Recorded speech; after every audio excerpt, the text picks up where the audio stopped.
মধ্যপ্রাচ্যে আবারও বড় যুদ্ধের শঙ্কা। অঞ্চলটির অভিমুখে রওনা হয়েছে অতিরিক্ত মার্কিন যুদ্ধবিমান ও রণতরী। পরিস্থিতি কতটা ঘোলাটে হলে রণতরী পাঠাতে পারে বাইডেন প্রশাসন তা স্পষ্ট। শুক্রবার পেন্টাগন জানায়, রণতরী ইউএসএস থিওডোর রুজভেল্টের পরিবর্তে ইউএসএস আব্রাহাম লিঙ্কন পাঠানো হয়েছে। যুক্তরাষ্ট্রের প্রতিরক্ষা বিভাগ ইরান ও ইরানের অংশীদার এবং প্রক্সিদের দ্বারা আঞ্চলিক উত্তেজনা বৃদ্ধি প্রশমিত করতে প্রয়োজনীয় পদক্ষেপ নিয়েছে। অস্থিতিশীল পরিস্থিতি নিয়ে ইসরায়েলের প্রতিরক্ষা মন্ত্রীর সঙ্গে লয়েড অস্টিনের কথা হয়েছে। তেল আবিবের নিরাপত্তায় সমর্থন পুনর্ব্যক্ত করেছেন তিনি। সেই অনুযায়ী পদক্ষেপ নেওয়া হচ্ছে।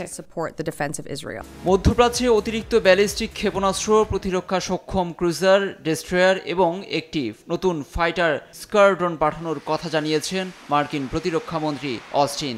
দেশটির কর্মকর্তাদের মতে, শীঘ্রই ইরানের পক্ষ থেকে অপ্রত্যাশিত হামলা হতে পারে ইসরায়েলে। গেল এপ্রিলে ইরান যেভাবে আক্রমণ করেছিল, এবারও তার ধরন একই হতে পারে। কিন্তু গোটা পরিস্থিতি কাছ থেকে পর্যবেক্ষণের কথা জানান নাম প্রকাশে অনিচ্ছুক কর্মকর্তারা। শুধু ইরানই নয়, ইরান সমর্থিত সশস্ত্র হুতিসহ অন্যান্য গোষ্ঠীগুলিও এতে যোগ দেওয়ার শঙ্কা রয়েছে।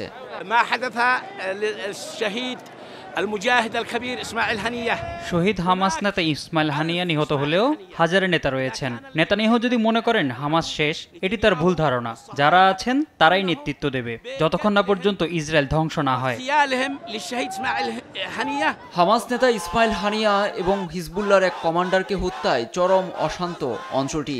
এই বাস্তবতায় আঞ্চলিক ক্ষমতাধর দেশগুলোর অংশগ্রহণে একটি বড় সংঘাতের মধ্যেই কেবল মধ্যপ্রাচ্যে শান্তি অর্জিত হবে, এমনটাই মনে করেন রাশিয়ার সাবেক প্রেসিডেন্ট দিমিত্রি মেদভেদেভ। টেলিগ্রাম পোস্টে পুতিনের এই ঘনিষ্ঠ অভিযোগ করে বলেন, মধ্যপ্রাচ্যের চলমান সংকটের মূল হোতা যুক্তরাষ্ট্র।